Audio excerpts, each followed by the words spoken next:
तर नमस्कार मित्रांनो, स्वागत आहे तुमचं आपल्या टेक्निकल मराठी गुरु या यूट्यूब चॅनलवर. तर मित्रांनो, मुख्यमंत्री माझी लाडकी बहीण योजना ही योजना आजपासून राज्यात लागू होणार आहे.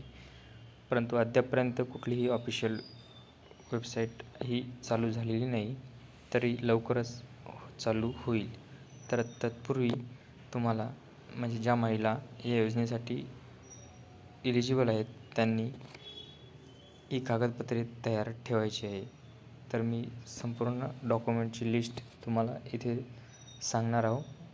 तर तेवढे डॉक्युमेंट तुम्ही तयार ठेवायचे आहेत आणि नंतर फॉर्म भरायला जेव्हा सुरुवात होईल त्यावेळेस मी एक व्हिडिओ टाकेल आणि त्या व्हिडिओमध्ये संपूर्ण माहिती म्हणजे कशाप्रकारे अर्ज हा तुम्हाला भरायचा आहे त्याबद्दल माहिती पूर्ण सांगेन.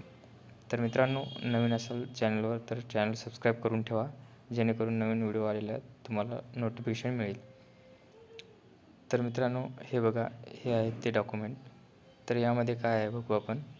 योजनेसाठी लाभार्थ्याचा जो अर्ज आहे ऑनलाईन, तो अर्ज, लाभार्थ्याचे आधार कार्ड म्हणजे जी कोणी लाभार्थी महिला आहे तिचे आधार कार्ड, महाराष्ट्र राज्याचे आदिवासी प्रमाणपत्र, महाराष्ट्र राज्यातील जन्मदाखला या दोन्हीपैकी कुठलाही एक असेल तरी चालेल.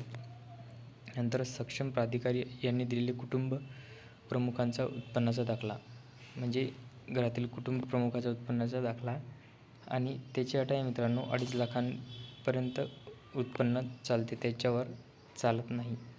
त्यानंतर बँक पासबुकची पहिल्या पानाची झेरॉक्स, नंतर पासपोर्ट आकाराचा फोटो आणि रेशन कार्डची झेरॉक्स इत्यादी डॉक्युमेंट्स हे तुम्हाला लागतील. नंतर सदर योजनेच्या अटी शर्तीचे पालन करण्याबाबतचे हमीपत्रसुद्धा लागेल.